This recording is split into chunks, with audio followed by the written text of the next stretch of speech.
Hello and what is up everyone, it is Hachi from the Art of Dota, and in this video we're going to be talking about the Meteor Hammer. Probably one of the clowniest items in the game right now, and it actually has a pretty high competitive win rate because players are buying it in enemy fountain as the enemy is calling GG to just mess around. I mean, you gotta toss that one Meteor Hammer on their fountain before the throne just explodes. But we're going to see Monkeys Forever actually build it in this game here as a legitimate item. And this isn't the first time we've seen it tried in the competitive scene on a Nature's Prophet. KPI also played it in a game against, I think it was SG Gaming, yeah, at Dota Pit, the first tournament on the new patch, or the first minor on the new patch. We did see KPI pick it up, and it actually ended up throwing the game. But for Leviathan here, they're playing against a significantly weaker team than SG Esports. They're playing against Mind's Eye. So even I beat Mind's Eye with a random stack. So no shout out or no flame there, but we're gonna see their mid player here die to a Treant as well as Monkeys. And this is a perfect game to build Meteor Hammer. So if you guys are wondering when you actually want to build this item and not throw your game, it's when you're super far ahead and you're just trying to end the game as quickly as possible. Because if you look at the Meteor Hammer active, it does a decent amount of damage to towers. It's like a super Pugna nuke or a super Chikira liquid fire, if you can consider it that. First, we're just going to talk about the stats real quick. It's 12 strength, 12 intelligence, and with the Ogre Club as well as Staff of Wizardry building into it, the stats aren't half bad. Some may argue that you might be able to just buy this item for the stats, and you get the casual, bonus of being able to push real quickly with it as well. But it is a lot of gold. It's still relatively cheap, but it is over 2,000 gold. And if you look at it in terms of a stats to gold ratio, if you for some reason really need strength and really need int, it's not bad. But there's not many heroes that really need strength and really need int. A lot of times when you're building some type of like intermediate item like this, you want some type of stats like armor, agi, something that gives you more survivability. But as for the strength and int, I mean, it's actually not bad on Nature's Prophet because that 12 int does translate into 12 damage as he is an int hero. So I could actually see some int heroes buy this because the strength won't be bad on them. Normally int heroes are quite squishy, so the strength will give them some extra tank. And if you look at the HP regen, it's not that bad either, with 4 HP regen and 1.5 mana. But of course, we're not buying this item for the stats. We're just going to take a look at the active here. So after a successful channel, it summons a meteor that strikes at 300 AoE, stunning enemies for 1.75 seconds, and dealing impact damage. This was something that was changed from 7.07 to 7.07b, as before it actually didn't deal impact damage, which is kind of weird. So now it does do damage on impact. And if you look at the damage, it is 75 damage on buildings, impact damage, and then it turns into 50 damage over time. I believe there's something like 60 before, but they changed the numbers around a little bit. And we see there Monkeys Forever actually using the Meteor Hammer to finish off that tier 3, and he usually, or when you're usually doing some type of play like Nature's Prophet, you're gonna die for it, and as you see there, he does die. But tier 3 secured, and somehow his team did manage to kill Faceless Void during that time as well, so space created, BSJ also pushing the top lane. But back to the item, we're going to look at the non-building impact damage, which is on creeps as well as heroes, and it's actually a lot. It does 150 damage on impact on creeps, so that's actually about half their HP. Let's do a HP check real quick on the creeps. It should be around like 400, 500-ish. Okay. The creeps have about 500. That's a little bit less than one half. I would say about a third, right? So back to Monkeys Forever perspective here. Where did he use the meteor? Oh, he's just dead again. He's just dead again. Anyway, back to the item. The channel duration, of course, takes 3 seconds, and the landing time takes half a second. So it's actually, you're spending 3.5 seconds trying to cast this onto something. So unless you have a darn good stun or even slow or something like that, it's pretty hard to hit on an enemy hero, because if they have any brain at all, they're either going to walk away or stun you to cancel the channeling. But of course, back to what the item was good at, as I mentioned that players were buying it just in the enemy throne to end the game faster. You don't actually have to just buy that to end the game when the game's already over. Of course, in a pub, people are not going to be able to call GG and the throne's not just going to die. But of course, if you're in a base race scenario, think of something like that, you could actually just buy Meteor Hammer from the enemy fountain, you know, pop it into your inventory, and then cast it on the Ancient. It actually does a lot of damage, especially if you buy multiple.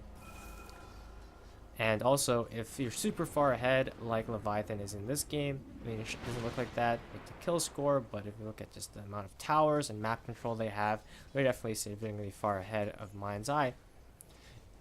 This item is great for 5-man pushes, because usually it's actually hard to break the enemy high ground if they have some type of defense. They're going to be able to nuke your creep wave down with heroes in this game such as the Jakiro. But if you can have a Meteor Hammer, you're super far ahead, so the enemy is not going to be able to initiate on you. So being able to pick up this item and just cast it on their tier 3 or their racks, you're going to slowly be able to take their structures, which is really important in terms of breaching high ground, especially breaking through that tier 3. Of course, you want to be an objective gamer. This is the best objective gaming item, as it's primarily going to be used on buildings. You can use it to push out waves a little bit faster, as I mentioned previously, but the main purpose of this item obviously is to siege. And we're going to see Monkeys Forever do some cheeky tactics, of course, on Nature's Prophet. It's going to be a lot easier, as you're going to have a global TP. He even goes for the blink dagger here to blink away. So other than those scenarios, and other than Nature's Prophet, what other heroes would benefit from picking this item up?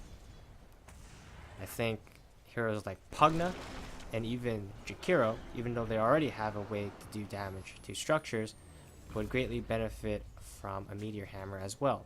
And of course, only in scenarios where you're super far ahead and your only objective is to end the game and reach the high ground. Right? You're not trying to take team fights, you're not trying to do anything like that. You're just trying to end the game. You're far ahead enough that you feel like you can end the game, but the enemy is just going to delay you. And that's all they can do. You want to go for the Meteor Hammer, because that's going to allow you to end the game as quickly as possible. Notice he casted onto the Ranger Rats there, and he did a ton of damage along with his Tree Ants. So just imagine something like a Jakiro or a Pugna. You just pop out the Liquid Fire or pop out the Nether Blast, and then you just slowly take their buildings. If the enemy is not strong enough to kill you, as I said, it gives you pretty good stats with a bunch of HP, as well as some extra mana to work with, of course, and even damage if you're an int hero. Maybe they'll just slowly take down their building, as Monkeys Forever is doing here. Right, clearly the Dire isn't able to fight. They can't even kill him there. He actually escapes, comes back in, and finishes off this set of racks. You never really want to buy this item while behind, because sure, you might be able to think, oh, what if I just use this as a tower defense or a building or base defense item, and you just cast it down on the enemy hero sieging. I mean, for the most part, that might work, but it's not going to do that much damage, and you're just wasting almost 3,000 gold. You'd rather have a different item. And they actually go for 2 Meteor Hammers in this game, by the way. They even pick one up on who's this? Nusham? Yep. So they got one on Monkeys and they got one on Nusham. And of course they're clowning on Mind's Eye a little bit here, but these are probably the perfect scenarios to buy this item. If you actually just want to clown on your opponents and win without killing them, this item is perfect for a no-kill strategy, where if for some reason you're just not trying to kill your opponents and you just want to kill their buildings, you're going to go with the Meteor Hammer, just cast it on their structures, watch it slowly die, and do unhealable damage to their structures. If you get that cast off, that is unhealable damage. Nothing heals anymore in the enemy base except for the melee racks. Even the tier 4s are unhealable, unless of course they have a level 25 Lich or a Trine Protector. So other than those scenarios, I don't think this item is very good, unless you're super far ahead and on one of those other heroes, or one of those heroes that I mentioned. Of course, you could actually build this on anything. It would be good on most int heroes, or just pretty much any hero, honestly, while you're ahead, except for probably the carry. You can build it on a support, you can build it on your offlaner, but I wouldn't build this on a mid or carry. It's also a waste of a slot. But again, if you're super far ahead, you're a support, you don't need any other item, go for the Meteor Hammer, and your game faster, get into your next ranked game, so you can gain that MMR. And I mean, I'm assuming Leviathan had this strategy here in this game, but I want to mention some other heroes that potentially can benefit from the Meteor Hammer as well. I think that this item could be very good on something like a Chen, or even Enchantress, because usually those heroes get very far ahead in the laning stage if they had a good time, they played well with their creeps, but then they have a hard time like sieging towers once the enemies like come and defend and nuke the creep wave out, and you gotta tank with your creeps. But with Meteor Hammer, you're gonna be able to accelerate your tower pushing and then accelerate your map control advantage over the enemy team, even taking tier 4s, or tier 3s I mean, early on. So I think it wouldn't be a bad item on Chen or Enchantress. Again, it only fits when you're super far ahead, because when the game is even at all, you feel like you want to go for other items like a mech, a pipe, maybe even like a Midas or Ags. So I would say this item is just a win more item. Again, you guys can pick it up and try it in your pubs, but I wouldn't suggest buying it as a core item if the game is looking even at all. But if you're completely stomping your enemy team, of course, try to pick it up. So this is going to be it for this video. Hope you guys learn a little bit more about Meteor Hammer. I mean, it's an item.